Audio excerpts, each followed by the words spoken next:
Doug Karsch, Scott Anderson, 97.1 The Ticket, 248-539-9797.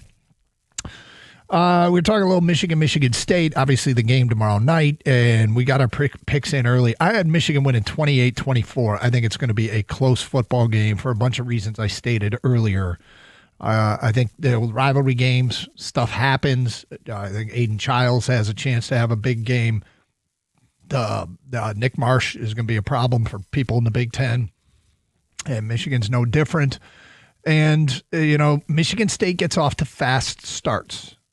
Michigan has allowed, as we documented, a lot of long drives to open games. They broke the trend last week against Washington, although Washington, oddly, is notorious for slow starts.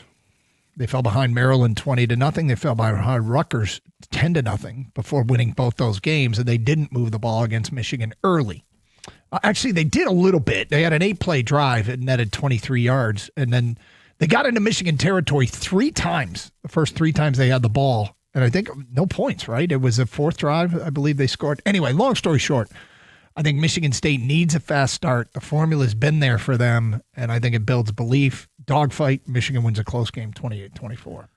I think Michigan State will play strong, certainly for the first half and hopefully into the second half. But in the end, I just think Michigan's a better team, and they'll end up pushing more points across the board. I have it closer as well, but not as close as you do it. I have it 31-23 Michigan. There's so many things that have to go Michigan State's way for them to win this game. One of them is don't turn the ball over. That's been a problem. Penalties are always going to play a role in this game, and special teams seem to be big as well. Michigan State can't afford to give up big yards in a return game. They've got one of the best punters in the country. So hopefully they're able to avoid any disaster there. But nonetheless, I still think Michigan has too much talent.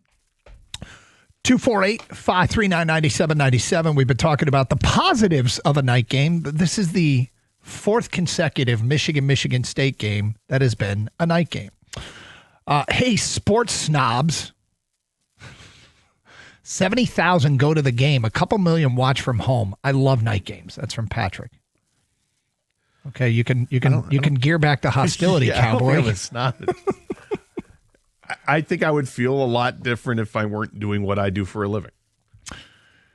This is the least amount of enthusiasm for the game I've ever seen. That's from an unnamed texter. Another one here. I've mounted a nice 55-inch TV on my patio. It's harder to enjoy the night games outside and invite somebody over to watch the games at night. Since mounting it, the final Tiger game was on at night, both Lions games and now this Michigan State game. Definitely harder to get together for a Sunday night football game or Monday night football game. Because it's getting colder, or what do you think? Yeah, I mean, you have to work the next day in many of these cases too, but all right. Sorry. I was just going to say, good time to get the fire pit going. Tom in Troy says, not a fan of the night game. I want to go out on Saturday, and if I stay in, I'm an MMA fan, and UFC fights trump college football nowadays since the NCAA has become a circus. Night games are for those with kids. Well, there's a heavyweight championship fight in the UFC. So that's competition. We're asking for positives from the night game, and all we're getting is complaints about the night game. Not all of them, I guess. As a lifelong Spartan fan, I see this game being 35-7 type Michigan win. I just don't think MSU has much talent, if any at all, and they're not going to be able to keep up with Michigan. Hopefully, this is Coach Smith's final game. Here's the thing about that kind of thinking, all right? Firing him now doesn't really provide you any great advantage, does it? No, I think it just gets your players that you like on your roster looking for their next stop quicker. 100% it does that. I think the earliest you could see any kind of change, they would have to lose. Michigan State would have to lose badly tomorrow night. And then I think the next game is Minnesota. They would have to get beaten badly then. And then they have a bye week before the next game, which I think is Penn State. The bye week would make sense if you're going to make a change, that then you go ahead and announce it then. But at the same time, I don't mind if they wait. There's a lot of coaching jobs that are open, and my waiting could be till after next season. Like, I'm not in any hurry to push them out the door. I just think they want them to do their due diligence and see what's there, and do a post-season interview, the whole thing with the players, and see where everybody's at, and make up your mind at that point of what to do. Unnamed texter, my son is in the Michigan marching band, and he doesn't like night games. He thinks they won't get back to Ann Arbor this Saturday till after 2 a.m. Technically, that would be Sunday, but yeah. Oh. And you've used 2 a.m. as your benchmark of when you get home from night games at Michigan State. Typically, yeah.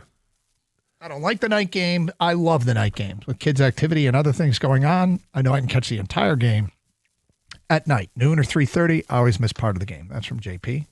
There you go. I feel that text very much. Yeah, I bet. Like Doug, you know this, when you have young kids and they start getting activities and there's family time, the best chance for me as a dad is to watch games at night. In the middle of the day on a Saturday or Sunday, carving out 4 hours, it's tough. You're screwed. Yeah, it's absolutely just, that's why Doug is the king of the bubble. Like, how many times did we get a text from you for the last 20 years, Doug? I'm in the bubble, guys. It's definitely more than 100. Yeah, right? Yeah. And I'm entering that territory at some point, and it's just tough for me. So, yeah, I like the night game. I've lived your timeline, and it's so much fun watching you go through it. So much fun. Robert, you're next on 97.1 The Ticket. Hi, Robert. How you doing? Okay, Robert. I just want to say why I like the night games, because you get to watch all the other games during the day, and then you get to settle in for your game at night. It's usually the last game you watch, so it's pretty cool. Is there really, did you just describe any start time? Couldn't the same thing be applied to a noon start? 8 o'clock, anything like that is perfect. I mean, you get to watch every other game, and then, you get your game, the one you really want to watch. It's usually okay. So you like the build-up, because you could say on a noon start, I get to watch 3:30 and the night games, or 3:30 start, I get to watch the noon and the night games. Correct. So, but you like the build-up to your game. Yes, absolutely. Like that Monday night game with Detroit was so great. You got to watch all the other games, and then you get your game. Well, there's not games on in the afternoon. No, but it was the Monday. build-up of the whole weekend. Oh, you're talking about starting on Sunday, and everybody's talking about it. You enough. get the advertising going on Sunday Night Football. And don't forget tomorrow night, Monday Night Football, the Lions are hosting the Bucks. Yeah, I get that. Regarding Animal Day, Scott says you have to have a crew. One brings a grill and a cooler. One brings the meat. One brings the cornhole. You got to have plates and cups and utensils guy, chips and dip dude, and also everyone brings drinks to share. I've seen some great tailgates. It's an art form. Tailgating is great. I know, and I never get to do it. Organized tailgating is awesome. And let me tell you something. The times I've gotten to do it are like the outdoor hockey games, occasional Lions game. I've gotten a chance to do it, but Sundays for me are kind of recoup day.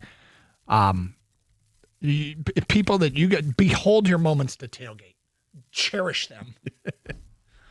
Because whenever I get to do it, I am reminded it is the greatest thing. It is. Tailgating is just awesome.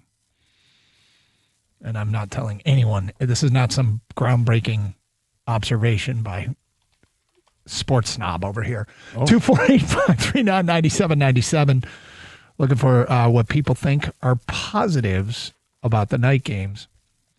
In the meantime, Gator, there's some percolation about Tarek Skubal, including now some trade discussion and a name floated out there that could be the centerpiece of a return if he is dealt. We'll get to that today at 12:16. Hey, just a reminder, you can stream this show using the Odyssey app. Get it for your mobile device today, AUDACY. Then you can listen to this show and all the shows here on 97.1 The Ticket from anywhere in the United States. You can also stream through our website, 971theticket.com. Stream with video, twitch.tv and youtube.com. Both of those websites have streaming chat. We like to participate in them when we can, but also we can take your observations and your posts there and read them on the air. Also follow us on Twitter at DougGator971, where we often do listener polls and retweet stuff that when we mention video, so we can have you see it. All of what we do here on 97.1 The Ticket. We'll get to the Skubal scuttlebutt at 12:16. Talk some Lions at 12:30 here on 97.1 The Ticket.